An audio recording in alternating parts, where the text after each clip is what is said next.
ਦਰਸ਼ਕੋ break ਤੋਂ ਬਾਅਦ ਤੁਹਾਡਾ ਸਭ ਦਾ ਭਰਪੂਰ ਸਵਾਗਤ ਹੈ। ਸੋ ਵੀਅਰਸ, ਗੱਲਬਾਤ ਕਰਨ ਜਾ ਰਹੇ ਹਾਂ ਕਿ ਆਰਐਸਐਸ ਦੇ ਪਗੜੀਧਾਰੀ ਦਮਸ਼ੱਲੇ ਆਰਪੀ ਸਿੰਘ ਨੇ ਕਿਹਾ ਹੈ ਕਿ ਮੋਦੀ ਸਰਕਾਰ ਵੱਲੋਂ ਗੁਰੂ ਗ੍ਰੰਥ ਸਾਹਿਬ ਦਾ 19 ਭਾਰਤੀ ਭਾਸ਼ਾਵਾਂ ਵਿੱਚ ਅਨੁਵਾਦ ਕਰਵਾਇਆ ਜਾ ਰਿਹਾ ਹੈ ਔਰ ਇਸ ਤੋਂ ਇਲਾਵਾ ਉਸ ਨੇ ਸਪੈਨਿਸ਼ ਭਾਸ਼ਾ ਸਮੇਤ ਅੰਤਰਰਾਸ਼ਟਰੀ ਭਾਸ਼ਾਵਾਂ ਵਿੱਚ ਅਨੁਵਾਦ ਦੀ ਗੱਲ ਵੀ ਕੀਤੀ ਹੈ। ਸੋ ਆਰਐਸਐਸ ਦੀ ਗੁਰਬਾਣੀ ਅਤੇ ਸਿੱਖ ਇਤਿਹਾਸ ਨੂੰ ਹਿੰਦੂਤਵਾ ਦੇ ਰੰਗ ਵਿੱਚ ਰੰਗਣ ਤੇ ਲੱਗਾ ਹੋਇਆ ਹੈ ਔਰ ਕੀ ਕੋਈ ਸਿੱਖ ਸੰਸਥਾ ਆਰਐਸਐਸ ਦੀਆਂ ਇਹਨਾਂ ਕੋਝੀਆਂ ਹਰਕਤਾਂ ਤੇ ਅੱਖ ਰੱਖ ਰਹੀ ਹੈ। ਸੋ ਇਸ ਬਾਰੇ ਆਪਾਂ ਗੱਲਬਾਤ ਕਰਨ ਜਾ ਰਹੇ ਹਾਂ ਔਰ ਨਾਲ ਹੀ ਜਿਹੜੇ ਤੁਹਾਡੇ ਲਾਈਵ ਮੈਸੇਜ ਨੇ ਉਹ ਵੀ ਇੰਟਰਟੇਨ ਕਰਨ ਜਾ ਰਹੇ ਹਾਂ। ਸੋ ਅਸੀਂ ਚਾਹਾਂਗੇ ਕਿ ਤੁਸੀਂ ਇਸੇ ਤਰ੍ਹਾਂ ਬਣੇ ਰਹਿਣਾ, ਦੇਖਣ ਸੁਣਨੀ ਐਂਡ ਲਿਖਣ ਲਈ ਤੁਹਾਡਾ ਸਭ ਦਾ ਬਹੁਤ ਬਹੁਤ ਧੰਨਵਾਦ ਜੀ। ਡਾਕਟਰ ਸਾਹਿਬ ਕੀ ਕਹਿਣਾ ਚਾਹੋਗੇ?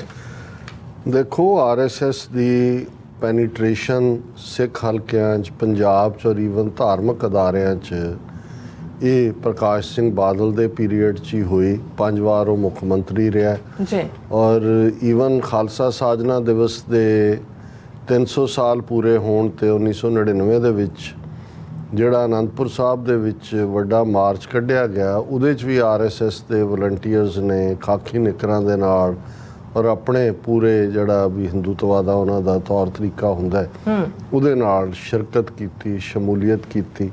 ਔਰ ਈਵਨ ਉਸ ਜ਼ਮਾਨੇ 'ਚ ਜੇ ਸੈਂਟਰ ਗਵਰਨਮੈਂਟ ਨੇ ਕੋਈ ਫੰਡ ਵੀ ਉਸ ਸੈਲੀਬ੍ਰੇਸ਼ਨ ਲਈ ਰੱਖੇ ਤਾਂ ਅੱਧਾ ਉਹਦੇ 'ਚੋਂ ਰਾਸ਼ਟਰੀ ਸਿੱਖ ਸੰਗਤ ਨੂੰ ਦਿੱਤਾ ਹੈ, ਜਿਨ੍ਹਾਂ ਨੇ ਪੂਰੇ ਹਿੰਦੂਤਵਾ ਦੇ ਪ੍ਰਚਾਰ ਵਾਲੇ, ਕਿਉਂਕਿ ਖਾਲਸਾ ਕਾਨਸੈਪਟ ਨੂੰ ਹੀ ਹਿੰਦੂਤਵਾ ਦੇ ਰੰਗ 'ਚ ਰੰਗ ਕੇ ਪੇਸ਼ ਕਰਨ ਦੀ ਗੱਲ ਨੂੰ ਸਾਹਮਣੇ ਲਿਆਂਦਾ। ਅਕਸਰ ਜਿਹੜੇ ਸਿੱਖ ਅਕਾਦਮਿਕ ਹਲਕਿਆਂ 'ਚ ਗੁਰਬਿਲਾਸ ਪਾਤਸ਼ਾਹੀ 6ਵੀਂ ਉਸ ਨੂੰ ਲੈ ਕੇ ਜਿਹੜੀ ਜਥੇਦਾਰ ਜੋਗਿੰਦਰ ਸਿੰਘ ਵਿਦਾਂਤੀ ਨੇ ਐਡਿਟ ਕੀਤੀ, ਉਸ ਦੇ ਉੱਤੇ ਵੀ ਸਵਾਲ ਚੁੱਕੇ ਜਾਂਦੇ ਨੇ। ਔਰ ਈਵਨ ਗੁਰਦੁਆਰਾ ਜੁਡੀਸ਼ੀਅਲ ਕਮਿਸ਼ਨ ਔਰ ਦੂਸਰਿਆਂ ਦੇ ਸਾਹਮਣੇ ਬਲਦੇਵ ਸਿੰਘ ਸਰਸਾ ਨੇ ਵੀ ਸਮੇਂ-ਸਮੇਂ ਸਵਾਲ ਚੁੱਕੇ ਕਿ ਜਿਹੜੀਆਂ ਪੁਸਤਕਾਂ ਈਵਨ ਸ਼੍ਰੋਮਣੀ ਕਮੇਟੀ ਦੀ ਦੇਖ ਰੇਖ ਥੱਲੇ ਛਪੀਆਂ ਕਹੀਆਂ ਜਾ ਰਹੀਆਂ ਨੇ, ਉਹਨਾਂ ਦੇ ਵਿੱਚ ਗੁਰੂ ਸਾਹਿਬਾਨ ਪ੍ਰਤੀ ਜੋ ਕੁਝ ਲਿਖਿਆ ਹੋਇਆ ਉਹੀ ਹੈ ਜੋ ਕਿ ਨਾਗਪੁਰੀ ਬ੍ਰਾਂਡ ਹੈ ਜਾਂ ਆਰਐਸਐਸ ਦੀ ਇੰਟਰਪ੍ਰੀਟੇਸ਼ਨ ਹੈ। ਹੁਣ ਇਹ ਬੇਸ਼ੱਕ ਥੋੜ੍ਹਾ ਬਹੁਤ ਜਦੋਂ ਇਸ ਦੀ ਚਰਚਾ ਚੱਲਦੀ ਹੈ, 2-4 ਸੋਸ਼ਲ ਮੀਡੀਆ 'ਤੇ ਲੇਖ ਆਉਂਦੇ ਨੇ ਜਾਂ ਦੂਜਾ, ਲੇਕਿਨ ਇਹ ਜਿਹੜਾ ਇਨਫਿਲਟਰੇਸ਼ਨ ਔਰ ਜਿਸ ਲੈਵਲ ਦਾ ਲਿਟਰੇਚਰ ਪ੍ਰੋਡਿਊਸ ਕਰਕੇ ਇਹ ਵੰਡਦੇ ਨੇ ਉਹ ਬਰਾਬਰ ਜਾਰੀ ਹੈ। ਮੈਂ ਅੱਜ ਟ੍ਰਿਬਿਊਨ ਦੇ ਵਿੱਚ ਇਹ ਸਟੇਟਮੈਂਟ ਆਰਪੀ ਸਿੰਘ ਜਿਹੜਾ ਕਿ ਬੀਜੇਪੀ ਦਾ ਨੈਸ਼ਨਲ ਲੈਵਲ ਦਾ ਜਿਹੜਾ ਉਹ ਸਪੋਕਸਪਰਸਨ ਹੈ, ਉਸ ਦੀ ਮੈਂ ਦੇਖੀ ਤਾਂ ਮੈਨੂੰ ਇਹ ਲੱਗਾ ਵੀ ਇਹ ਕੋਈ ਬਹੁਤ ਖਤਰਨਾਕ ਹੋਰ ਏਜੰਡਾ ਵੀ, ਕਿਉਂਕਿ ਇਤਿਹਾਸ ਨੂੰ ਤਾਂ ਕੋਈ ਕਿਸੇ ਢੰਗ ਨਾਲ ਇੰਟਰਪ੍ਰੇਟ ਕਰ ਸਕਦਾ ਹੈ, ਕੋਈ ਨਵੇਂ ਹਿਸਟੋਰੀਅਨ ਦੇ ਨਾਂ ਦੇ ਨਾਲ ਜੋੜ ਕੇ ਕਹਿ ਸਕਦਾ ਹੈ, ਪਰ ਗੁਰਬਾਣੀ ਜੋ ਗੁਰੂ ਗ੍ਰੰਥ ਸਾਹਿਬ 'ਚ ਇੱਕੋ ਓਂਕਾਰ ਤੋਂ 18, 10, 20 ਤੱਕ ਹੈ, ਉਹਦਾ ਤਾਂ ਮਤਲਬ ਨਹੀਂ ਬਦਲਿਆ ਉਹਨੂੰ ਤਾਂ ਨਹੀਂ ਬਦਲਿਆ ਜਾ ਸਕਦਾ। ਇੰਟਰਪ੍ਰੀਟੇਸ਼ਨ ਉਹਦੀ ਕਿਵੇਂ ਹੋਏਗੀ? ਉਹਦੇ 'ਚ ਜੇ ਰਾਮ ਜਾਂ ਸ਼ਾਮ ਜਾਂ ਕ੍ਰਿਸ਼ਨ ਜਾਂ ਦੂਸਰੇ ਨਾਵਾਂ ਨੂੰ, ਮੁਰਾਰੀ ਨੂੰ ਕੋਈ ਰਾਮ ਭਗਤ ਤੇ ਕ੍ਰਿਸ਼ਨ ਭਗਤ, ਜਿਵੇਂ ਮੋਦੀ ਨੇ ਇੰਟਰਪ੍ਰੇਟ ਪੰਜਾਬ 'ਚ ਆ ਕੇ ਸਿੱਖੀ ਨੂੰ ਕੀਤਾ, ਉਹ ਜਿਹੜਾ ਪਟਿਆਲੇ ਦੀ ਧਰਤੀ ਨੂੰ ਦੁੱਖ ਨਿਵਾਰਨ ਔਰ ਗੁਰੂ ਤੇਗ ਬਹਾਦਰ ਔਰ ਕਾਲੀ ਮਾਤਾ ਦੀ ਧਰਤੀ ਦੱਸ ਰਿਹਾ, ਉਹ ਈਵਨ ਆਪਣੀਆਂ ਸਪੀਚਾਂ 'ਚ ਕਹਿ ਰਿਹਾ ਜੀ ਰਾਮ ਮੰਦਰ ਦਾ ਤਾਂ ਫਰੀडम ਮੂਵਮੈਂਟ ਹੀ ਸਿੱਖਾਂ ਨੇ ਸ਼ੁਰੂ ਕੀਤੀ, ਨਿਹੰਗਾਂ ਦੇ ਨਾਲ ਜੋੜ ਕੇ ਉਸ ਕਹਾਣੀ ਨੂੰ ਜਿਹੜਾ ਉਹ ਸਿੱਖਾਂ ਨੂੰ ਵੀ ਰਾਮ ਭਗਤ ਬਣਾਉਣ ਦੀ ਜਿਹੜੀ ਆ ਉਹ ਕੋਸ਼ਿਸ਼ ਦੇ ਵਿੱਚ ਹੈ। ਇਸੇ ਤਰ੍ਹਾਂ ਨੈਣਾ ਦੇਵੀ ਦੇ ਨਾਲ ਜੋੜ ਕੇ ਜਿਹੜਾ ਉਹ 10ਵੇਂ ਪਾਤਸ਼ਾਹ ਦਾ ਕੀ ਸੰਕਲਪ ਉਹਨਾਂ ਦੇ ਗ੍ਰੰਥਕਾਰ ਲਿਖਦੇ ਨੇ ਉਹ ਸਾਡੇ ਸਾਹਮਣੇ। ਹੁਣੇ ਜਦੋਂ ਮੈਂ ਆਰਪੀ ਸਿੰਘ ਦੀ ਇਹ ਸਟੇਟਮੈਂਟ ਦੇਖੀ, ਉਹਨੇ ਕਿਹਾ ਜੀ ਲੋਕ ਕਹਿੰਦੇ ਨੇ ਵੀ ਮੋਦੀ ਨੇ ਕੀ ਕੀਤਾ ਸਿੱਖਾਂ ਲਈ, ਕਹਿੰਦਾ ਮੈਂ ਦੱਸਣਾ ਚਾਹੁੰਦਾ ਕਿ ਮੋਦੀ ਦੇ ਥੱਲੇ ਜਿਹੜਾ ਇਹ ਬੜਾ ਯੂਨੀਕ ਇਨੀਸ਼ੀਏਟਿਵ ਹੈ ਕਿ ਗੁਰਬਾਣੀ ਨੂੰ, ਯਾਨੀ ਗੁਰੂ ਗ੍ਰੰਥ ਸਾਹਿਬ ਦੀ ਬਾਣੀ ਨੂੰ 19 ਭਾਰਤੀ ਭਾਸ਼ਾਵਾਂ ਦੇ ਵਿੱਚ ਜਿਹੜਾ ਹੈ ਉਹ ਟਰਾਂਸਲੇਟ ਕੀਤਾ ਜਾ ਰਿਹਾ, ਇੰਟਰਪ੍ਰੇਟ ਕੀਤਾ ਜਾ ਰਿਹਾ।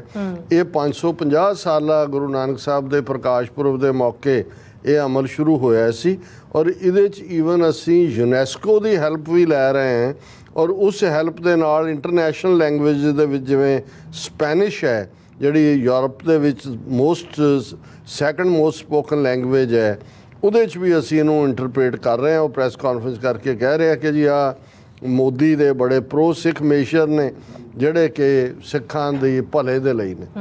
ਹੁਣ ਇਹ ਮੇਰੇ ਸਾਹਮਣੇ ਵੀ ਇਹ ਆਇਆ ਕਿ ਵੀ 2019 ਤੋਂ 5 ਸਾਲ ਹੋ ਗਏ ਨੇ ਉਹ ਇਸ ਕੰਮ ਤੇ ਲੱਗੇ ਹੋਏ ਨੇ ਕਿ ਗੁਰੂ ਗ੍ਰੰਥ ਸਾਹਿਬ ਦੀ ਬਾਣੀ ਉਹਨਾਂ ਨੇ ਇੰਡੀਅਨ ਜਿਹੜੀਆਂ ਲੈਂਗੁਏਜਿਸ 19 ਕਹਿ ਉਹਨਾਂ ਦੇ ਵਿੱਚ ਤੇ ਸਪੈਨਿਸ਼ ਤੇ ਇੰਟਰਨੈਸ਼ਨਲ। ਹੁਣ ਤੁਸੀਂ ਅੰਦਾਜ਼ਾ ਲਾਓ ਵੀ ਜਿਹੜੀ RSS ਇੰਟਰਪ੍ਰੀਟੇਸ਼ਨ ਕਰ ਰਿਹਾ ਹੈ ਜਾਂ ਟਰਾਂਸਲੇਟ, ਉਹਦੇ 'ਚ ਕੀ ਬਣਾਏਗਾ ਗੁਰਬਾਣੀ ਦਾ। ਪਰ ਕਿਸੇ ਸਿੱਖ ਸੰਸਥਾ ਦਾ, ਕਿਸੇ ਸਿੱਖ ਜਮਾਤ ਦਾ ਲੈ ਦੇ ਕੇ, ਜਿਵੇਂ ਹੁਣ ਤਾਂ ਖੁਦ ਸੁਖਬੀਰ ਬਾਦਲ ਮੰਨਣ ਲੱਗ ਗਿਆ ਕਿ ਜੀ 4 ਪ੍ਰੋਮੀਨੈਂਟ ਸਾਡੀਆਂ ਗੁਰਦੁਆਰਾ ਕਮੇਟੀਆਂ ਦੇ ਤਾਂ ਸਿੱਧਾ ਕਬਜ਼ਾ RSS ਦਾ। ਤਖਤ Hazur Sahib management committee, Patna Sahib, Delhi committee ਔਰ ਹਰਿਆਣਾ ਕਮੇਟੀ। ਔਰ 5ਵਾਂ ਉਹਨੇ ਕਿਹਾ ਜੀ ਪਹਿਲਾਂ ਜਿਹੜਾ ਇਹਨਾਂ ਨੂੰ ਲਿਬਰੇਟ ਕਰਾਓ ਜਾਂ RSS ਕਰੇ, ਫਿਰ ਜਿਹੜਾ ਕਰਤਾਰਪੁਰ ਕੋਰੀਡੋਰ ਦੀ ਤਾਂ ਦੂਜੀ ਗੱਲ ਕਰੋ। ਸੋ ਜ਼ਾਹਰ ਹੈ ਕਿ ਵੀ ਆਹ ਜਿਹੜਾ ਕੰਮ ਚੱਲ ਰਿਹਾ ਇਹ ਤਾਂ ਕੋਈ ਨਾ ਕੋਈ ਪਰਦੇ ਦੇ ਪਿੱਛੇ ਕਿਹੜੇ ਸਕਾਲਰ ਲਾਏ ਹੋਏ ਨੇ ਜਿਹੜੇ ਗੁਰਬਾਣੀ ਦੀ ਇੰਟਰਪ੍ਰੀਟੇਸ਼ਨ ਕਰ ਰਹੇ ਨੇ, ਗੁਰਬਾਣੀ ਨੂੰ ਜਿਹੜਾ ਉਹ ਟਰਾਂਸਲੇਟ ਕਰ ਰਹੇ ਨੇ। ਸੋ ਇਹ ਜਦੋਂ ਇਹ ਸਾਹਮਣੇ ਆਏਗਾ ਉਦੋਂ ਫਿਰ ਕੰਡੈਮਨੇਸ਼ਨ ਦੀਆਂ ਸਟੇਟਮੈਂਟਸ ਆਉਣਗੀਆਂ, ਪਰ ਜੋ ਕੁਝ ਚੱਲ ਰਿਹਾ ਹੈ ਇਸ ਦੇ ਉੱਤੇ ਕਿਸੇ ਦੀ ਨਜ਼ਰ ਨਹੀਂ। ਜੀ ਡਾਕਟਰ ਸਾਹਿਬ ਤੁਹਾਡਾ ਬਹੁਤ ਬਹੁਤ ਸ਼ੁਕਰੀਆ। ਸੋ ਹੁਣ ਆਪਾਂ ਆਪਣੇ ਵੀਰ ਜੀ ਬੜੇ ਮੈਸੇਜ ਨੇ ਉਹ ਲੈਣ ਜਾ ਰਹੇ ਹਾਂ। ਸਭ ਦਾ ਬਹੁਤ ਬਹੁਤ ਸ਼ੁਕਰੀਆ ਕਰਦੇ ਹਾਂ। ਸੁਖਮਾਲ ਜੀ, ਇੰਦਰਜੀਤ ਸਿੰਘ ਸੰਧੂ ਜੀ, ਫਿਰ ਜਸਵੀਰ ਸਿੰਘ ਜੀ, ਧਰਮ ਸਿੰਘ ਜੀ, ਸ਼ਿੰਦਾ ਸਿੰਘ ਗਿੱਲ ਜੀ, ਫਿਰ ਇਸੇ ਤਰ੍ਹਾਂ ਜਸਕੀਰਤ ਸਿੰਘ ਜੀ, ਫਿਰ ਇਸੇ ਤਰ੍ਹਾਂ ਚਰਨਜੀਤ ਰੰਧਾਵਾ ਜੀ, ਜਸਵੀਰ ਬਰਾੜ ਜੀ, ਸਭ ਸਾਨੂੰ ਫਤਿਹ ਬੁਲਾਉਂਦੇ ਨੇ। ਵਾਹਿਗੁਰੂ ਕਾ ਖਾਲਸਾ, ਵਾਹਿਗੁਰੂ ਜੀ ਕੀ ਫਤਿਹ। ਖਾਲਸਾ ਜ਼ਿੰਦਾਬਾਦ ਵੀ ਕਹਿੰਦੇ ਨੇ। ਔਰ ਕਾਲੀ ਸਿੰਘ ਜੀ ਕਹਿੰਦੇ ਨੇ, how many Sikh at property proceeds for the submit of the future presentation of the zero draft of the pact for the future engagement of major groups and other stakeholders and civil society। ਕਾਲ ਸਿੰਘ ਜੀ, ਇਸ ਦੀ ਬਿਲਕੁਲ ਤੁਸੀਂ ਫਿਕਰ ਨਾ ਕਰੋ। ਜਿਹੜੀ preparatory processes ਵੀ ਜਾਰੀ ਨੇ ਔਰ ਉਸ ਦੇ ਲਈ ਜੋ ਵੀ ਫਿਊਚਰ ਦੇ ਵਿੱਚ ਇੱਕ ਆਜ਼ਾਦ ਮੁਲਕ ਹੋਣ 'ਚ ਲਿਆਉਣ ਔਰ ਉਹਨੂੰ ਚਲਾਉਣ ਦੇ ਲਈ ਚਾਹੀਦਾ ਹੈ, ਉਸ ਦੇ ਲਈ ਜਿਹੜੀ ਹੈ ਉਹ ਤਿਆਰੀ ਹੈ। ਤੁਸੀਂ ਇਸ ਤੋਂ ਬੇਫਿਕਰ ਰਹੋ। ਪਰਮਿੰਦਰ ਸਿੰਘ ਜੀ ਵੀ ਫਤਿਹ ਬੁਲਾਉਂਦੇ ਨੇ। ਫਿਰ ਇਸ ਤਰ੍ਹਾਂ ਹਾਕਮ ਜੱਟ ਅਸਲਾਮ ਵਾਲੇਕਮ ਕਹਿੰਦੇ ਨੇ। ਵਾਲੇਕਮ ਸਲਾਮ ਜੀ। ਪਾਲ ਸਿੰਘ ਜੀ ਗਰੇਵਾਲ ਫਤਿਹ ਬੁਲਾਉਂਦੇ ਨੇ। ਮਨਜੀਤ ਸਿੰਘ ਮਠਾਰੂ ਜੀ ਵੀ ਖਾਲਸਾ ਜ਼ਿੰਦਾਬਾਦ। Waheguru Sahib ji, TV 84 all family blessed. ਫਿਰ ਇਸ ਤਰ੍ਹਾਂ ਗੁਰਦੇਵ ਸਿੰਘ ਜੀ ਵੀ ਫਤਿਹ ਬੁਲਾਉਂਦੇ ਨੇ। ਗੁਰਮੇਲ ਸਿੰਘ ਜੀ ਕਹਿੰਦੇ ਨੇ ਵਾਹਿਗੁਰੂ ਜੀ ਕਾ ਖਾਲਸਾ, ਵਾਹਿਗੁਰੂ ਜੀ ਕੀ ਫਤਿਹ। Doctor sahib and dear Neelam Kaur ji, thanks, you are doing great job for the Sikh nation, please keep it up, god bless you and your TV 84। ਬਹੁਤ ਬਹੁਤ ਸ਼ੁਕਰੀਆ ਭਾਈ ਗੁਰਮੇਲ ਸਿੰਘ ਜੀ। ਅਸੀਂ ਤੁਹਾਡੇ ਸਭ ਵੀਰਾਂ ਭੈਣਾਂ ਦੇ ਸਹਿਯੋਗ ਨਾਲ ਹੀ ਕੁਝ ਕਰਨ ਦੇ ਸਮਰੱਥ ਹੈ ਜੀ। ਫਿਰ ਲਿਖਦੇ ਨੇ ਇਸੇ ਤਰ੍ਹਾਂ ਆਪਣਾ ਪਿਆਰ ਔਰ ਸਹਿਯੋਗ ਸਾਨੂੰ ਤੁਸੀਂ ਦਿੰਦੇ ਰਹੋ ਜੀ। ਗੁਰਮੇਲ ਸਿੰਘ ਫਿਰ ਲਿਖਦੇ ਨੇ ਕਿ we are approaching our goal very soon, we are going to be a sovereign country again, thanks to all, love you all. So ਇਸੇ ਤਰ੍ਹਾਂ ਚਰਨ ਤੂਰ ਵਾਹਿਗੁਰੂ ਜੀ ਕਾ ਖਾਲਸਾ, ਵਾਹਿਗੁਰੂ ਜੀ ਕੀ ਫਤਿਹ ਕਹਿੰਦੇ ਨੇ both of us. So Manjit Singh Matharu ji ਕਹਿੰਦੇ we Khalsa must win this is a professed blessed by Guru Granth Sahib, never mind low frequency ਹਾਂਜੀ frequency, only truth is winner always, all time. Shaheed in Sikhism is the pure ground of Khalsa leading all world। Matharu ਸਾਹਿਬ ਬਹੁਤ ਸ਼ੁਕਰੀਆ, ਤੁਸੀਂ ਵੀ ਲੰਬੇ ਵਕਤ ਤੋਂ ਸਾਡੇ ਨਾਲ ਜੁੜਦੇ ਹੋ ਔਰ ਤੁਹਾਡੇ ਕਮੈਂਟ ਚੋਂ ਵੀ ਹਮੇਸ਼ਾ ਗੁਰਸਿੱਖੀ ਦੀ ਔਰ ਸਿੱਖ ਫੇਥ ਦੀ ਖੁਸ਼ਬੂ ਵੀ ਹੁੰਦੀ ਆ, ਡਿਟਰਮੀਨੇਸ਼ਨ ਵੀ ਹੁੰਦੀ। ਬਲਵੀਰ ਸਿੰਘ ਟਵਾਣਾ ਜੀ ਪੰਜਾਬ ਹਾਲ ਖਾਲਿਸਤਾਨ। ਬਲਵਿੰਦਰ ਉੱਪਲ ਜੀ ਖਾਲਿਸਤਾਨ ਜ਼ਿੰਦਾਬਾਦ। ਐਂਡ ਫਿਰ ਇਸੇ ਤਰ੍ਹਾਂ ਮਨਜੀਤ ਸਿੰਘ ਮਠਾਰੂ ਜੀ ਕਹਿੰਦੇ ਨੇ sinners are clear in front of Khalsa running from Delhi. ਹਾਂ ਬਿਲਕੁਲ, ਸਾਨੂੰ ਚੰਗੀ ਤਰ੍ਹਾਂ ਪਰਖ ਹੈ ਕਿ ਕੌਣ ਕਿੱਥੇ ਖੜਾ ਹੈ। Gurmel Singh ji please sports referendum 2020 B A part of the history, you will be blessed. Khalsa ਜ਼ਿੰਦਾਬਾਦ। ਬਿਲਕੁਲ ਠੀਕ ਫਰਮਾਇਆ। ਸਿੰਘ ਗਰਸ਼ਾ ਜੀ ਖਾਲਸਾ ਜ਼ਿੰਦਾਬਾਦ ਕਹਿੰਦੇ ਨੇ। ਰਣਜੋਤ ਸਿੰਘ ਜੀ ਵੀ ਖਾਲਸਾ ਜ਼ਿੰਦਾਬਾਦ ਕਹਿੰਦੇ ਨੇ।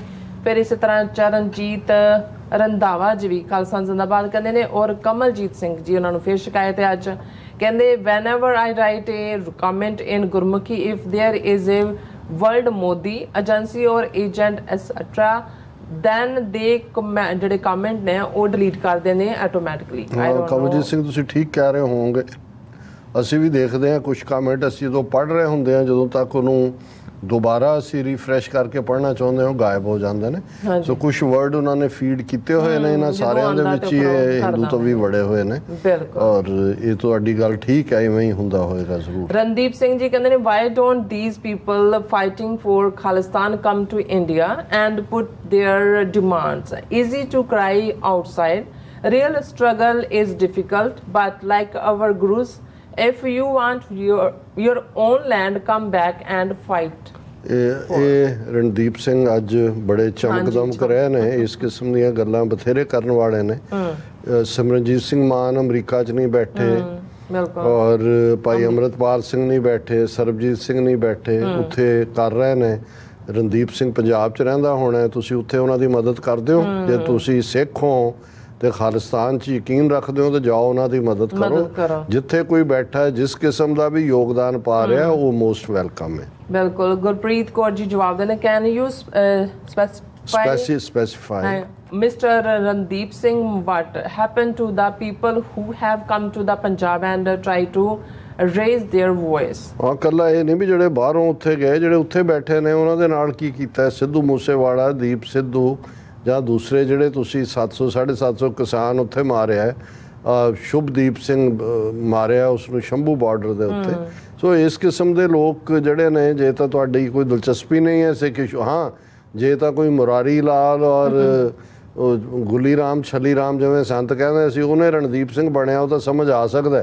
ਪਰ ਜੇ ਤੁਸੀਂ ਸਿੱਖਾਂ ਦੇ ਘਰੇ ਜੰਮੇ ਹੋ ਤਾਂ ਇਦਾਂ ਦੀਆਂ ਗੱਲਾਂ ਜਿਹੜੀਆਂ ਨੇ ਉਹ ਤੁਹਾਨੂੰ, ਜਿਹੜਾ ਤੁਹਾਡਾ ਮੂੰਹ ਕਾਲਾ, ਤੁਸੀਂ ਆਪ ਹੀ ਆਪਣਾ ਕਰ ਰਹੇ। All about truth and Sikhism ਜੀ ਫਤਿਹ ਬੁਲਾਉਂਦੇ ਨੇ। ਕੁਲਦੀਪ ਕੌਰ ਜੀ ਫਤਿਹ ਬੁਲਾਉਂਦੇ ਨੇ। ਧਰਮ ਸਿੰਘ ਜੀ ਕਹਿੰਦੇ ਵਾਹਿਗੁਰੂ ਜੀ ਕਾ ਖਾਲਸਾ ਵਾਹਿਗੁਰੂ ਜੀ ਕੀ ਫਤਿਹ। ਚੜ੍ਹਦੀ ਕਲਾ ਪ੍ਰੋਗਰਾਮ ਸੱਚੋ ਸੱਚ ਵਾਹਿਗੁਰੂ ਜੀ ਤੁਹਾਨੂੰ ਚੜ੍ਹਦੀ ਕਲਾ 'ਚ ਰੱਖਣ ਅਤੇ TV 84 ਨੂੰ ਦਿਨ ਦੁਗਣੀ ਰਾਤ ਚੌਗਣੀ ਤਰੱਕੀ ਬਖਸ਼ਣ ਜੀ। ਐਂਡ ਮੌਜੂਦ ਕੋਈ ਨੂਰ ਖਾਲਸਾ ਜ਼ਿੰਦਾਬਾਦ ਕਹਿੰਦੇ। ਬਲਜੀਤ ਵਰੈਤ ਜੀ ਵੀ ਫਤਿਹ ਬੁਲਾਉਂਦੇ ਨੇ। Gurpreet Kaur ji and also to put out the fire you need to water it from outside instead of jumping into it. So that's what Sexpert Justice is doing by leading the Khalistan referendum within the law. Khalsa ਜ਼ਿੰਦਾਬਾਦ।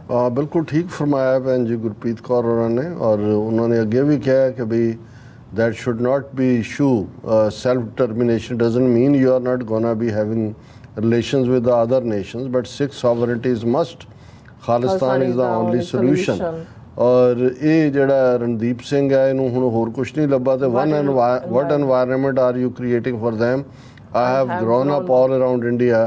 I do believe in this cause, but people generally love you as a Sardar. These people blatantly pushing it from outside. ਜੇ ਇੰਨਾ ਹੀ ਪਿਆਰ ਤੁਹਾਨੂੰ ਸਰਦਾਰ ਕਹਿ ਕੇ ਕਰਦੇ ਨੇ ਤਾਂ ਨਵੰਬਰ 84 ਚ ਨਹੀਂ ਤੁਹਾਡੇ ਕਿਸੇ ਰਿਸ਼ਤੇਦਾਰ ਨੂੰ ਇੰਨਾ ਪਿਆਰ ਕੀਤਾ ਉਹਨਾਂ ਨੇ। ਜਾਂ ਇੰਤਜ਼ਾਰ ਕਰੋ, ਬੈਠੇ ਰਹੋ, ਤੁਹਾਨੂੰ ਬਹੁਤ ਪਿਆਰ ਮਿਲੇਗਾ ਜੋ ਇਹਨਾਂ ਦੀ ਨੀਅਤ ਹੈਗੀ ਹੈ। ਨਿਹੰਗ ਸਿੰਘ ਜੀ ਕਹਿੰਦੇ always great show explaining everything truly. ਬਹੁਤ ਸ਼ੁਕਰੀਆ ਜੀ। ਗੁਰਪ੍ਰੀਤ ਕੌਰ ਜੀ ਕਹਿੰਦੇ we can let Indian state dominate our great Punjab anymore. To save future of Punjab we must need to have its control. ਬਿਲਕੁਲ ਠੀਕ ਫਰਮਾਇਆ। ਪ੍ਰਸ਼ਾਂਤ ਸਿੰਘ ਜੀ ਵੀ ਫਤਿਹ ਬੁਲਾਉਂਦੇ ਨੇ। ਮਿਸ਼ਰਾ ਸਿੰਘ ਜੀ ਵੀ ਖਾਲਸਾ ਜ਼ਿੰਦਾਬਾਦ ਕਹਿੰਦੇ ਨੇ। ਔਰ ਫਿਰ ਗੁਰਪ੍ਰੀਤ ਕੌਰ ਜੀ ਕਹਿੰਦੇ ਨੇ ਕਿ it's not about people, it's about Indian state that have done inhuman acts, genocides of Sikhs that can't be compromised, and only solution is India out of Khalistan. ਬਿਲਕੁਲ ਠੀਕ ਫਰਮਾਇਆ। ਰਾਜਵਿੰਦਰ ਸਿੰਘ ਕਹਿੰਦੇ ਨੇ ਫਤਿਹ ਬੁਲਾਉਂਦੇ ਕਿ that sab this butcher Modi and Shah should remember the fate of Milosevic, Saddam Hussein, Gaddafi and alike. I believe that time is fast approaching. ਹਾਂ ਵੈਸੇ ਇਹਨਾਂ ਦਾ ਤਾਂ ਜਿਹੜਾ ਇਹਨਾਂ ਨੂੰ ਤਾਂ ਮੇਰਾ ਖਿਆਲ ਹੈ ਮੱਸਾ ਰੰਗੜ, ਬੁੱਚੜ ਬੇਅੰਤਾ, ਇੰਦਰਾ ਗਾਂਧੀ, ਵੈਦਿਆ, ਉਹ ਲੋਕਲ ਨੇ ਨਾ, ਉਹਨਾਂ ਦੇ ਨਾਂ ਉਹਨਾਂ ਨੂੰ ਜ਼ਿਆਦਾ ਯਾਦ ਰਹਿਣੇ ਚਾਹੀਦੇ ਨੇ। ਹਾਂਜੀ। ਰਣਦੀਪ ਸਿੰਘ ਫਿਰ ਕਹਿੰਦੇ what we need for Sikhism to thrive is the educate the young and to educate the young. Education in Punjab is a joke right now, so is our attitude towards it. I went to Paris recently, so sad to see young Sikhs selling beer cans. Punjab ਦੇ ਵਿੱਚ ਆ ਦੂਸਰੇ 'ਚ ਹੁਣ ਇਹ ਰਣਦੀਪ ਸਿੰਘ ਇਹ ਬਿਲਕੁਲ ਉਹਨੂੰ ਕਹਿੰਦੇ ਨੇ ਕਦੇ ਹਿੱਲਾ ਕਦੇ ਧਾਰਾ, ਕਦੇ ਇੱਧਰਲੀ ਗੱਲ ਕਦੇ ਉੱਧਰਲੀ ਗੱਲ। ਕਿ ਵੀ ਬਾਕੀ ਜਿਹੜਾ ਹੈ ਉਹਨੂੰ ਪੈਰਿਸ ਵੀ ਪਹੁੰਚ ਗਿਆ, ਪੰਜਾਬ 'ਚ ਵੀ ਉਹਨੂੰ ਐਜੂਕੇਸ਼ਨ ਜੋਕ ਲੱਗਦਾ ਹੈ। ਦੂਜਾ ਮੇਰਾ ਖਿਆਲ ਹੈ ਇਹਦੇ ਤੇ ਵਕਤ ਜ਼ਾਇਆ ਕਰਨਾ ਜਿਹੜਾ ਹੈ ਹਾਂਜੀ ਉਹ ਠੀਕ ਨਹੀਂ ਹੈ। ਠੀਕ ਹੈ ਜੀ। ਕੰਬੈਟਸ ਐਕਸ ਕਹਿੰਦੇ Punjab should be free from this Indian state, all the issues in Punjab will vanish after freedom, Khalsa ਜ਼ਿੰਦਾਬਾਦ। ਗੁਰਪ੍ਰੀਤ ਕੌਰ ਜੀ ਨਹੀਂ, ਬਾਕੀਆਂ ਦਾ ਵੀ ਸਾਨੂੰ ਕੰਮ ਕਰਨਾ ਪੈਂਦਾ ਹੈ, ਪਰ ਇਹਦੇ 'ਚ ਕੋਈ ਸ਼ੱਕ ਨਹੀਂ ਹੈ ਕਿ ਜਦੋਂ ਸਟੇਟ ਤੁਹਾਨੂੰ ਨਸ਼ਈ ਬਣਾਉਣਾ ਚਾਹੇ, ਸਟੇਟ ਤੁਹਾਨੂੰ ਪੂਅਰ ਰੱਖਣਾ ਚਾਹੇ, ਸਟੇਟ ਤੁਹਾਨੂੰ ਜਿਹੜਾ ਹੈ ਉਹ ਦਮਨ ਦੇ ਵਿੱਚ ਰੱਖਣਾ ਚਾਹੇ, ਤਾਂ ਉੱਥੇ ਤੁਸੀਂ ਬੇਬਸ ਹੁੰਦੇ ਹੋ। ਬਾਕੀ ਤਾਂ ਪ੍ਰੋਬਲਮਸ ਤਾਂ ਆਜ਼ਾਦ ਮੁਲਕਾਂ 'ਚ ਵੀ ਹੁੰਦੀਆਂ ਨੇ, ਪਰ ਉਹਦੇ 'ਚ ਆਪਣੀ ਕਿਸਮਤ ਦਾ ਆਪ ਫੈਸਲਾ ਤੁਸੀਂ ਕਰਦੇ ਹੋ, ਉਹਦੇ ਤੇ ਤੁਹਾਡਾ ਹੱਕ ਹੁੰਦਾ ਹੈ। ਗੁਰਪ੍ਰੀਤ ਕੌਰ ਜੀ ਕਹਿੰਦੇ ਨੇ ਕਿ once Punjab gets its sovereignty, it will decide its own fate and everything will be great. Punjab ਹਾਲ ਖਾਲਿਸਤਾਨ। ਔਰ ਫਿਰ ਇਸ ਤਰ੍ਹਾਂ ਕੰਬੈਟ ਐਕਸ ਕਹਿੰਦੇ yes we want। ਨਹੀਂ, ਹੁਣ ਤੁਸੀਂ ਇਹ ਦੇਖੋ, ਹਾਂ ਵਟ ਅਬਾਊਟ ਕਹਿੰਦੇ ਪਾਕਿਸਤਾਨ ਪੰਜਾਬ। ਹਾਂ, ਪਾਕਿਸਤਾਨੀ ਪੰਜਾਬ ਬਹੁਤ ਵਧੀਆ ਹੈ, ਲੋਕ ਰਹਿ ਰਹੇ ਨੇ ਬੜੇ ਆਰਾਮ ਨਾਲ। ਅਸੀਂ ਉਹਨਾਂ ਦੇ ਨਾਲ ਉਵੇਂ ਹੀ ਸੰਬੰਧ ਰੱਖਾਂਗੇ ਜਿਵੇਂ ਅਮਰੀਕਾ ਕੈਨੇਡਾ ਦੇ। ਇਹ ਨੇ ਫਿਤਨੇ, ਇਹ ਫਿਤਨਾਪਨ ਹੈ ਕਿ ਵੀ ਇੱਕ ਮੁੱਦੇ ਦੇ ਉੱਤੇ ਗੱਲ ਕਰਨ ਤੋਂ ਭੱਜ ਕੇ ਤੁਸੀਂ ਰਨ ਅਰਾਊਂਡ ਤੁਸੀਂ ਕੰਬੈਟ ਐਕਸ ਕਹਿੰਦੇ yes we want Lahore in Punjab also। ਫਿਰ ਉਹਨੂੰ ਕਹਿੰਦੇ Randeep you don't you worry if you want you can stay with Indian state। ਔਰ ਗੁਰਪ੍ਰੀਤ ਕੌਰ ਜੀ ਕਹਿੰਦੇ ਨੇ ਕਿ just wait for the right time, there might not be any India name country in the new world order, but Punjab will get all its area back from India and Pakistan। ਫਿਰ combat ਦੇਖੋ, ਇਹਦੇ 'ਚ ਭੈਣ ਜੀ ਅਸੀਂ ਸਮਝਦੇ ਹਾਂ ਕਿ ਵੀ ਸਾਨੂੰ ਰੀਅਲਿਸਟਿਕਲੀ ਇਸ ਗੱਲ ਦਾ ਧਿਆਨ ਰੱਖਣਾ ਹੋਏਗਾ, ਕਿਉਂਕਿ ਜਦੋਂ ਅਸੀਂ ਇਸ ਗੱਲ ਨੂੰ ਮੰਨ ਕੇ ਤੁਰਦੇ ਹਾਂ ਕਿ ਅਸੀਂ ਤੀਸਰੀ ਧਿਰ ਸੀ 47 ਦੇ ਵਿੱਚ, ਪਾਕਿਸਤਾਨ ਦੇ ਨਾਲ ਅਸੀਂ ਆਪਣਾ ਹਿਸਾਬ ਕਰ ਲਿਆ ਸੀ, ਆਪਣਾ ਹਿੱਸਾ ਵੰਡਾ ਲਿਆ ਸੀ। 29 ਜ਼ਿਲ੍ਹੇ ਪੰਜਾਬ ਦੇ ਸੀ, 13 ਸਾਨੂੰ ਮਿਲੇ ਸੀ। ਉਸ ਨੂੰ ਇਹਨਾਂ ਨੇ ਕੱਟ ਵੱਢ ਕੇ ਜਿਹੜਾ ਮੁੜ ਕੇ ਬਿਲਕੁਲ ਇੱਕ 53,000 ਸਕੁਅਰ ਕਿਲੋਮੀਟਰ ਦੀ ਟੈਰੀਟਰੀ ਰਹਿਣ ਦਿੱਤਾ। ਸੋ ਸਾਡਾ ਹੱਕ ਜਿਹੜਾ ਹੈ ਉਹ ਦਰਿਆਏ ਜਮਨਾ ਤੋਂ ਵਾਘਾ ਤੱਕ ਔਰ ਹਿਮਾਚਲ, ਹਰਿਆਣਾ, ਰਾਜਸਥਾਨ ਦੇ ਗੰਗਾ ਨਗਰ, ਹਨੂਮਾਨਗੜ੍ਹ ਇਲਾਕੇ ਸਮੇਤ ਸਾਡਾ ਕਲੇਮ ਹੈ। ਪਾਕਿਸਤਾਨ ਦੇ ਨਾਲ ਅਸੀਂ ਉਹ ਜਿਹੀ ਰਿਲੇਸ਼ਨਸ਼ਿਪ ਚਾਹਾਂਗੇ ਜਿਹੋ ਜਿਹੀ ਅਮਰੀਕਾ ਔਰ ਕੈਨੇਡਾ ਦੀ ਹੈ, ਓਪਨ ਬਾਰਡਰਸ ਔਰ ਇੱਕ ਦੋਸਤਾਨਾ ਸੰਬੰਧ। ਕੰਬੈਟਸ ਕਹਿੰਦੇ we don't need to tell what will happen in Punjab after freedom, just see the history, the Khalsa Raj from Baba Banda Singh Bahadur and Maharaja Ranjit Singh, it will be the same। और मोहम्मद तायब कहते हैं कि doctor साहब पाकिस्तान में आजकल बहस चल रही है, मुजीबुर रहमान गद्दार था या मुजरिम, पाकिस्तान एस्टैब्लिशमेंट आपकी हिस्ट्री पर गहरी नज़र है, आपकी इस पर क्या राय है? ਮੁਹੰਮਦ ਆਯੂਬ ਸਾਹਿਬ, ਪਹਿਲਾਂ ਤਾਂ ਬਹੁਤ-ਬਹੁਤ ਸ਼ੁਕਰੀਆ, ਤੁਸੀਂ ਰੈਗੂਲਰਲੀ ਸ਼ੋਅ ਦੇਖਦੇ ਹੋ। ਬਿਲਕੁਲ। ਦੇਖੋ, ਜਿਹੜੇ ਸਰਕਮਸਟਾਂਸਿਸ ਦੇ ਵਿੱਚ ਸ਼ੇਖ ਮੁਜੀਬੁਰ ਰਹਿਮਾਨ ਨੇ ਬੰਗਲਾਦੇਸ਼ ਦਾ ਐਲਾਨ ਕੀਤਾ ਹੈ, ਮੇਰਾ ਖਿਆਲ ਹੈ ਕਿ ਵੀ ਬੇਸ਼ੱਕ ਇਸ ਦੇ ਜਿਹੜੇ ਕਲਪਰੇਟ ਨੇ ਪਾਕਿਸਤਾਨ ਨੂੰ ਤੋੜਨ ਦੇ ਵਿੱਚ ਬੇਸ਼ੱਕ ਫਾਈਨਲ ਰੋਲ ਇੰਡੀਅਨ ਫੌਜ, ਇੰਡੀਅਨ ਆਰਮੀ ਜਾਂ ਉਹਨਾਂ ਦੀਆਂ ਏਜੰਸੀਆਂ ਦਾ ਹੈ, ਲੇਕਿਨ ਇਸ ਦੇ ਵਿੱਚ ਯਹੀਆ ਖਾਨ, ਜ਼ੁਲਫਿਕਾਰ ਅਲੀ ਭੁੱਟੋ ਉਸ ਵੇਲੇ, ਔਰ ਕੁੱਲ ਮਿਲਾ ਕੇ ਜਿਹੜੀ ਵੈਸਟਰਨ ਪੰਜਾਬ ਦੇ ਜਾਂ ਵੈਸਟਰਨ ਪਾਕਿਸਤਾਨ ਦੇ ਲੋਕਾਂ ਦਾ ਨਜ਼ਰੀਆ ਵੀ ਸੀ ਬੰਗਾਲੀਆਂ ਦੇ ਪ੍ਰਤੀ ਪ੍ਰੀਵੀਅਸ ਈਅਰਸ ਦੇ ਵਿੱਚ। ਔਰ ਇਹਦੇ 'ਚ ਮੈਂ ਸਮਝਦਾ ਵੀ ਇੱਕ ਬਹੁਤ ਵੱਡਾ ਗੱਲ ਜਿਹਨੇ ਸਭ ਤੋਂ ਪਹਿਲਾਂ ਆਪਸ ਦੇ ਵਿੱਚ ਬਿਟਰਨੈਸ ਪੈਦਾ ਕੀਤੀ ਉਹ ਸੀ ਜਦੋਂ ਕਿ ਉਰਦੂ ਨੂੰ ਐਜ਼ ਏ ਨੈਸ਼ਨਲ ਲੈਂਗੁਏਜ ਐਲਾਨਿਆ ਗਿਆ। ਔਰ ਬੰਗਾਲੀਆਂ ਨੇ ਜਦੋਂ ਪ੍ਰੋਟੈਸਟ ਕੀਤਾ 1952-53 ਦੀ ਗੱਲ ਹੈ, ਯੂਨੀਵਰਸਿਟੀ ਦੇ ਸਟੂਡੈਂਟ ਵੀ ਮਾਰੇ ਗਏ ਔਰ ਉੱਥੋਂ ਸ਼ੁਰੂਆਤ ਹੋਈ ਔਰ ਐਕਸੈਪਟੈਂਸ ਨਹੀਂ ਸੀ ਕਦੇ ਵੀ। ਔਰ ਇਹ ਗੱਲ ਬੰਗਾਲੀਆਂ ਦੇ ਵਿੱਚ ਈਵਨ ਮੁਜੀਬੁਰ ਰਹਿਮਾਨ ਵੱਲੋਂ ਬੰਗਲਾਦੇਸ਼ ਐਲਾਨਣ ਤੋਂ ਪਹਿਲਾਂ ਹੀ ਪਹੁੰਚ ਗਈ ਸੀ ਕਿ ਵੀ, ਔਰ ਇਹ ਇੱਕ ਬੰਗਾਲੀ ਦਾਨਿਸ਼ਵਰ ਦੇ ਹਵਾਲੇ ਨਾਲ ਪਾਕਿਸਤਾਨੀ ਸਕਾਲਰ ਹੀ ਗੱਲ ਕਰਦੇ ਨੇ ਕਿ ਉਹ ਜਦੋਂ ਪਹਿਲੀ ਵਾਰ ਇਸਲਾਮਾਬਾਦ ਆਇਆ ਤੇ ਉਹਨੇ ਕਿਹਾ ਵੀ ਮੈਨੂੰ ਇਸਲਾਮਾਬਾਦ ਦੀਆਂ ਸੜਕਾਂ 'ਚੋਂ ਪਟਸਨ ਦੀ ਖੁਸ਼ਬੂ ਆਉਂਦੀ ਹੈ। ਹੁਣ ਪਟਸਨ ਝੂਠ ਜਿਹੜੀ ਹੈ ਉਹ ਫੋਰਨ ਕਰੰਸੀ ਲਿਆਂਦੀ ਸੀ। ਸੋ ਉਹਨਾਂ ਨੂੰ ਇਹ ਸੀ ਵੀ ਜਿਹੜੀ ਅਸੀਂ ਪ੍ਰੋਡਿਊਸ ਕਰ ਰਹੇ ਹਾਂ ਉਸ ਦਾ ਜੋ ਮਿਲਦਾ ਹੈ ਉਹ ਇਧਰ ਲੱਗ ਰਿਹਾ ਔਰ ਅਸੀਂ ਜਿਹੜਾ ਸੋ ਇਹ ਡਿਸਸੈਟੀਸਫੈਕਸ਼ਨ ਚੱਲ ਰਹੀ ਸੀ। ਔਰ ਜਦੋਂ ਇਲੈਕਸ਼ਨਾਂ ਹੋਈਆਂ ਯਹੀਆ ਖਾਨ ਨੇ ਕਰਵਾਈਆਂ ਜਿਨ੍ਹਾਂ ਬਾਰੇ ਕਿਹਾ ਜਾਂਦਾ ਵੀ ਫੇਅਰ ਇਲੈਕਸ਼ਨ ਸੀ, ਇਹ ਫਰਜ਼ ਬਣਦਾ ਸੀ ਕਿ ਵੀ ਜਿਹੜੀ ਮੈਜੋਰਿਟੀ ਪਾਰਟੀ ਜਿੱਤੀ ਹੈ ਉਸ ਦੇ ਹਵਾਲੇ ਪਾਰਲੀਮੈਂਟ ਦਾ ਸੈਸ਼ਨ ਕਾਲ ਕੀਤਾ ਜਾਂਦਾ, ਉਹਦੇ ਹਵਾਲੇ ਕੀਤਾ ਜਾਂਦਾ। ਸੋ ਮੈਂ ਸਮਝਦਾ ਵੀ ਮੁਜੀਬੁਰ ਰਹਿਮਾਨ ਆਫ ਕੋਰਸ ਇੰਡੀਅਨ ਏਜੰਸੀਆਂ ਨਾਲ ਇਨ ਟੱਚ ਪਹਿਲਾਂ ਵੀ ਹੋਏਗਾ, ਲੇਕਿਨ ਜਿਹੜੇ ਸਰਕਮਸਟਾਂਸਿਸ ਜਿੱਥੇ ਉਹਦਾ ਪ੍ਰਾਈਮ ਮਿਨਿਸਟਰ ਬਣਨ ਦਾ ਹੱਕ ਸੀ, ਜੇ ਉਹਨੂੰ ਜੇਲ੍ਹ 'ਚ ਤੁੰਨ ਦਿੱਤਾ ਗਿਆ ਔਰ ਜਿਵੇਂ ਫਿਰ ਜਿਹੜਾ ਹੈ ਉਹ ਬੰਗਲਾਦੇਸ਼ ਦੇ ਵਿੱਚ ਜਾਂ ਈਸਟਰਨ ਪਾਕਿਸਤਾਨ ਜਿਹੜੀ ਫੌਜ ਸੀ ਪਾਕਿਸਤਾਨ ਦੀ, ਜਿਵੇਂ ਉਹਨਾਂ ਨੇ ਇੱਕ ਜ਼ੁਲਮ ਦੀ ਕਹਾਣੀ ਜਿਹੜੀ ਇੱਕ ਐਡੀਸ਼ਨਲ ਰਿਪੋਰਟ ਦਾ ਜ਼ਿਕਰ ਅੱਜ ਕੱਲ੍ਹ ਪਾਕਿਸਤਾਨ ਦੇ ਮੀਡੀਆ 'ਚ ਹੋ ਰਿਹਾ ਕੀਤਾ, ਔਰ ਜੋ ਰੋਲ ਫਿਰ ਉੱਥੇ ਨਾਜ਼ੀ ਦਾ, ਜਨਰਲ ਨਿਆਜ਼ੀ ਦਾ ਜਾਂ ਟਿੱਕਾ ਖਾਨ ਦਾ ਜਾਂ ਦੂਸਰਿਆਂ ਦਾ, ਫੌਜ ਦਾ ਜਿਹੜਾ ਰੋਲ ਹੈ ਉਹਨੇ ਬੰਗਾਲੀਆਂ ਨੂੰ ਫਰਦਰ ਐਲੀਨੇਟ ਕੀਤਾ ਔਰ ਦੁਸ਼ਮਣ ਤਾਂ ਬੈਠਾ ਹੀ ਹੁੰਦਾ ਤਾਕ ਦੇ ਵਿੱਚ। ਸੋ ਮੈਂ ਸਮਝਦਾ ਵੀ ਇਸ ਬਾਰੇ ਪਾਕਿਸਤਾਨ ਦੇ ਵਿੱਚ ਕਦੇ ਵੀ ਜੇ ਜਿਹੜੇ ਜ਼ਿੰਮੇਵਾਰ ਲੋਕ ਸੀ ਉਹਨਾਂ ਨੂੰ ਸਜ਼ਾ ਦਿੱਤੀ ਜਾਂਦੀ ਵਿਦਨ ਆਰਮੀ ਵੀ ਪੋਲੀਟੀਕਲੀ ਵੀ, ਤੇ ਉਹ ਜਿਹੜਾ ਉਹਦਾ ਦੁਹਰਾ ਨਹੀਂ ਸੀ ਹੋਣਾ। ਉਹੀ ਹਾਲਾਤ ਜਿਹੜੇ ਨੇ ਅੱਜ ਵੀ, ਕਿਉਂਕਿ ਇੱਕ ਸੌਖਾ ਹੁੰਦਾ ਤੁਸੀਂ ਕਿਸੇ ਦੇ ਗਲ 'ਚ ਗਦਾਰ ਦਾ ਫੱਟਾ ਪਾ ਦਿਓ, ਜਿਵੇਂ ਕਿਸੇ ਕੁੱਤੇ ਨੂੰ ਮਾਰਨਾ ਉਹਨੂੰ ਪਾਗਲ ਡਿਕਲੇਅਰ ਕਰ ਦਿਓ ਔਰ ਫਿਰ ਉਹਨੂੰ ਗੋਲੀ ਮਾਰ ਦਿਓ। ਪਰ ਮੈਨੂੰ ਇਹ ਲੱਗਦਾ ਵੀ ਉਦੋਂ ਵੀ ਮਲਟੀਪਲ ਕਰੈਕਟਰ ਸੀ ਜਿਨ੍ਹਾਂ ਦੇ ਰੋਲ ਦੇ ਉੱਤੇ ਕਦੇ ਵੀ ਇੰਡੀਪੈਂਡੈਂਟ ਇਨਵੈਸਟੀਗੇਸ਼ਨ ਹੋਈ ਨਹੀਂ, ਜੇ ਹੋਈ ਤਾਂ ਲੋਕਾਂ ਦੇ ਸਾਹਮਣੇ ਨਹੀਂ ਆਈ। ਤੇ ਨਤੀਜੇ ਦੇ ਤੌਰ ਤੇ ਅੱਜ ਵੀ ਜਿਹੜਾ ਵੀ ਕੋਈ ਥੋੜਾ ਬਹੁਤ ਸਿਸਟਮ ਨੂੰ ਚੈਲੰਜ ਕਰਦਾ ਹੈ, ਜੇ ਤੁਸੀਂ ਉਹਨੂੰ ਟ੍ਰੇਟਰ ਕਹੋਗੇ ਤੇ ਅਲਟੀਮੇਟਲੀ ਜਿਹੜਾ ਹੈ ਉਹ ਇਹ ਵੱਖਰੀ ਕਹਾਣੀ ਹੈ ਕਿ ਜ਼ੁਲਫਿਕਾਰ ਅਲੀ ਭੁੱਟੋ ਜਿਹੜਾ ਸੈਕੰਡ ਕਰੈਕਟਰ ਸੀ ਜਿਨ੍ਹਾਂ ਨੇ ਜਿਹੜਾ ਅਵਾਮੀ ਲੀਗ ਦਾ ਜਾਂ ਮੁਜੀਬੁਰ ਰਹਿਮਾਨ ਨੂੰ ਜਿਹੜਾ ਉਹ ਪਾਵਰ ਨਹੀਂ ਲੈਣ ਦਿੱਤੀ, ਅਲਟੀਮੇਟਲੀ ਉਹਨੂੰ ਵੀ ਡਿਫਰੈਂਟ ਲੋਕਾਂ ਨੇ, ਉਹਨਾਂ ਦਾ ਇੱਕ ਡਿਫਰੈਂਟ ਮਿਜ਼ਾਜ ਸੀ ਸਾਜ਼ਿਸ਼ ਦਾ, ਉਸ ਦੇ ਉੱਤੇ ਝੂਠਾ ਟਰਾਇਲ ਚਲਾ ਕੇ ਉਹਨੂੰ ਵੀ ਫਾਂਸੀ ਦਿੱਤੀ। ਸੋ ਬਹੁਤ ਸ਼ੁਕਰੀਆ ਪ੍ਰੋਗਰਾਮ ਨਾਲ ਜੁੜਨ ਲਈ। ਸਰਦਾਰ ਦਲਵਿੰਦਰ ਸਿੰਘ ਮੰਨ ਜੀ ਫਤਿਹ ਬੁਲਾਉਂਦੇ ਨੇ, ਰਾਜਦੀਪ ਸਿੰਘ ਜੀ ਫਤਿਹ ਬੁਲਾਉਂਦੇ ਨੇ, ਹਰਬੰਸ ਸਿੰਘ ਜੀ ਵੀ ਸਾਨੂੰ ਫਤਿਹ ਬੁਲਾਉਂਦੇ ਨੇ।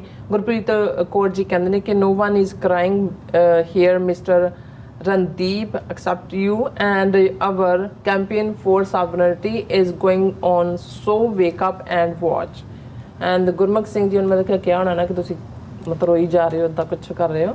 ਗੁਰਪ੍ਰੀਤ ਕੌਰ ਅੱਛਾ ਫਿਰ ਇਸੇ ਤਰ੍ਹਾਂ ਗੁਰਮੁਖ ਜੀ ਸਾਨੂੰ ਕਹਿੰਦੇ ਗਿਆਨੀ ਅਮਰਜੀਤ ਸਿੰਘ ਜੀ ਤੇ ਬੀਬੀ ਨੀਲਮ ਕੌਰ ਜੀ ਵਾਹਿਗੁਰੂ ਜੀ ਕਾ ਖਾਲਸਾ ਵਾਹਿਗੁਰੂ ਜੀ ਕੀ ਫਤਿਹ। ਕਹਿੰਦੇ ਯੂਐਸ ਮੀਡੀਆ ਨੂੰ ਵੇਖੋ ਤੇ ਵਿਖਾਓ। ਐਂਡ ਡੀਜੇ ਸਿੰਘ ਜੀ ਕਹਿੰਦੇ ਨੇ ਕਿ ਵਾਹਿਗੁਰੂ ਜੀ ਕਾ ਖਾਲਸਾ ਵਾਹਿਗੁਰੂ ਜੀ ਕੀ ਫਤਿਹ। ਮੇਰੀ ਤਾਂ ਆਪਣੇ ਘਰਦਿਆਂ ਨਾਲ ਲੜਾਈ ਚੱਲ ਰਹੀ ਹੈ ਪੂਰੀ।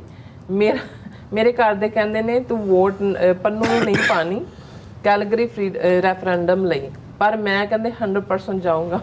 ਹਾਂ ਬਿਲਕੁਲ ਬਿਲਕੁਲ। ਫਿਰ ਇਸੇ ਤਰ੍ਹਾਂ Rajwinder Singh doctor sahib all those supporting Bhai Amarpal Singh and the like are all Khalistani. ਪਰ ਦਾ ਕਿੰਗ ਜੀ ਕਹਿੰਦੇ ਨੇ ਸਤਿ ਸ਼੍ਰੀ ਅਕਾਲ ਬੁਲਾਉਂਦੇ ਨੇ, ਅਮਰਜੀਤ ਸਨੀ ਫਤਿਹ ਬੁਲਾਉਂਦੇ ਨੇ। ਫਿਰ ਇਸੇ ਤਰ੍ਹਾਂ ਜਸਬੀਰ ਸਿੰਘ ਜੀ ਫਤਿਹ, ਜਗਤਾਰ ਸਿੰਘ ਜੀ ਕਹਿੰਦੇ ਡਾਕਟਰ ਸਾਹਿਬ ਅਮਰਪਾਲ ਸਰਬਜੀਤ ਦਾ ਵੋਟਾਂ 'ਚ ਆਣਾ ਇੰਡੀਅਨ ਸਟੇਟ ਨੂੰ ਢੂੰਡੀ ਨੂੰ ਆਕਸੀਜਨ ਦੇਣ ਦੀ ਟੋਲ ਭਾਵੇਂ ਜਿੱਤਣ ਭਾਵੇਂ ਰੱਬ ਰਾਖਾ ਭਲੀ ਕਰੇ। ਨਹੀਂ ਦੇਖੋ ਜਗਤਾਰ ਸਿੰਘ ਜੀ ਤੁਹਾਡੀ ਗੱਲ ਸਾਰੀ ਗਲਤ ਨਹੀਂ ਹੈ, ਪਰ ਜੇ ਹੁਣ ਫੈਸਲਾ ਕਰ ਹੀ ਲਿਆ ਤੇ ਫਿਰ ਜਿੰਨਾ ਕੁ ਬਣਦਾ ਹੈ ਉਹਨਾਂ ਸਾਡਾ ਵੀ ਫਰਜ਼ ਹੈ ਵੀ ਅਸੀਂ ਆਪਣਾ ਰੋਲ ਵੀ ਅਦਾ ਕਰੀਏ। ਅਜਵਿੰਦਰ ਸਿੰਘ ਸੌਦਾ ਜੀ ਖਾਲਸਤਾਨੀਓ ਗੁਰੂ ਫਤਿਹ ਪਿਆਰਿਓ ਔਰ ਖੁਸ਼ ਕੇ ਕਹਿੰਦੇ ਨੇ ਕਿ in my opinion mister Balkaur Singh should not go into politics and especially in Congress they probably going to use and throw him like how Badale did what Badal Dal did with Bhai ਰਾਜਵਾਨਾ sister. ਨਹੀਂ ਤੁਸੀਂ ਬਿਲਕੁਲ ਠੀਕ ਰਾਏ ਦਿੱਤੀ ਹੈ ਖੁਸ਼ੀ ਕੌਰ ਜੀ ਜੀ, ਪਰ ਜੇ ਉਹਨਾਂ ਦਾ ਹੁਣ ਮਨ ਹੀ ਇਹ ਹੈ ਵੀ ਆਲਰੇਡੀ ਉਹ ਜਾ ਹੀ ਚੁੱਕੇ ਨੇ ਤਾਂ ਉਹਦੇ ਤੁਸੀਂ ਕਰ ਵੀ ਕੀ ਸਕਦੇ। ਬਿਲਕੁਲ ਜੀ ਵੀ ਫਤਿਹ ਬੁਲਾਉਂਦੇ ਨੇ ਕਹਿੰਦੇ God bless you. Surmukh Mundra ji ਵੀ, ਫਿਰ Gurpreet Kaur ji yes I agree with you doctor sahib and I have a great respect for Pakistan for the sake of our precious history and I wish and pray for it can be all united again just like the Khalsa Raj। ਦੇਖੋ ਭੈਣ ਜੀ again ਅਸੀਂ ਪਾਕਿਸਤਾਨ ਦੀ independent sovereignty ਨੂੰ as a final ਮੰਨਦੇ ਹਾਂ। ਇਸ ਲਈ ਮੈਂ ਅਕਸਰ ਦਰਿਆਏ ਜਮਨਾ ਤੋਂ ਵਾਹਗਾ ਤੱਕ ਜਿਹੜਾ ਉਹ ਡਿਸਕ੍ਰਾਈਬ ਕਰਦਾ ਹਾਂ। ਜਿਵੇਂ ਅਸੀਂ ਕਿਹਾ ਵੀ ਇੰਨੇ ਕੁ ਸਾਡੇ ਦੋਸਤਾਨਾ ਭਰਾਵਾਂ ਵਾਲੇ ਸੰਬੰਧ ਹੋਣ ਕਿ ਬਾਰਡਰ ਇਰਰੈਲੇਵੈਂਟ ਹੋਣ, ਜਿਵੇਂ ਅਮਰੀਕਾ ਕੈਨੇਡਾ ਦੇ ਨੇ। ਸੋ ਅਸੀਂ ਇਸ ਕਿਸਮ ਦੀ ਰਿਲੇਸ਼ਨਸ਼ਿਪ ਚਾਹਾਂਗੇ। ਅਸੀਂ ਪਾਕਿਸਤਾਨ ਦੀ ਸੋਵਰਨਟੀ ਦਾ ਜਿਹੜਾ ਉਹ ਆਦਰ ਕਰਦੇ ਹਾਂ ਔਰ ਅਸੀਂ ਜਿਹੜਾ ਉਹ ਆਪਣੀਆਂ ਹੱਦਾਂ ਦੇ ਵਿੱਚ ਰਹਿ ਕੇ ਜਿਹੜਾ ਇਸ ਗੱਲ ਨੂੰ ਕਰਨਾ ਚਾਹੁੰਦੇ ਹਾਂ। ਸਰਪੰਚ ਜਸਗਿਰ ਜੀ ਵੀ ਕਹਿੰਦੇ ਨੇ ਸਾਨੂੰ ਫਤਿਹ ਬੁਲਾਉਂਦੇ ਨੇ ਔਰ ਖਾਲਸਾ ਜ਼ਿੰਦਾਬਾਦ ਕਹਿੰਦੇ ਨੇ। ਮੇਰਾ ਖਿਆਲ ਹੈ ਵੀ ਅੱਜ ਅਸੀਂ ਟਾਈਮ ਤੋਂ ਕਾਫੀ ਅੱਗੇ ਨਿਕਲ ਗਏ ਤੇ ਇਸ ਨੂੰ ਹੁਣ ਤੁਸੀਂ ਸੋ ਸਭ ਦਾ ਬਹੁਤ ਬਹੁਤ ਸ਼ੁਕਰੀਆ। ਸੋ ਇਸ ਤਰ੍ਹਾਂ ਆਪਣੇ ਵਿਊਜ਼ ਕੋਲ ਨੇ ਇਜਾਜ਼ਤ। ਵਿਊਅਰਸ, ਸਾਡੇ ਪ੍ਰੋਗਰਾਮ ਦਾ ਸਮਾਂ ਇੱਥੇ ਮੁੱਕਦਾ ਹੈ। ਤੁਸੀਂ ਆਪਣੀ ਰਾਏ ਤੇ ਸੁਝਾਅ ਸਾਨੂੰ ਭੇਜਣਾ ਭੁੱਲਣਾ ਸਾਡੇ ਇਸ ਪਤੇ ਤੇ sos@tv4.tv ਤੇ ਅਸੀਂ ਆਪਣਾ ਪ੍ਰੋਗਰਾਮ ਲੈ ਕੇ ਫਿਰ ਦੁਬਾਰਾ ਤੁਹਾਡੇ ਰੂਬਰੂ ਹੋਵਾਂਗੇ। ਤਦ ਤੱਕ ਲਈ ਮੈਨੂੰ ਤੇ ਆਪਣਾ ਸੁਣਾ ਗਿਆ ਦੋ ਦੇਖਦੇ ਰਹੋ TV 84 ਬੁਲਾ ਦਿਓ ਫਤਿਹ। ਵਾਹਿਗੁਰੂ ਜੀ ਕਾ ਖਾਲਸਾ, ਵਾਹਿਗੁਰੂ ਜੀ ਕੀ ਫਤਿਹ। ਰੱਬ ਰਾਖਾ।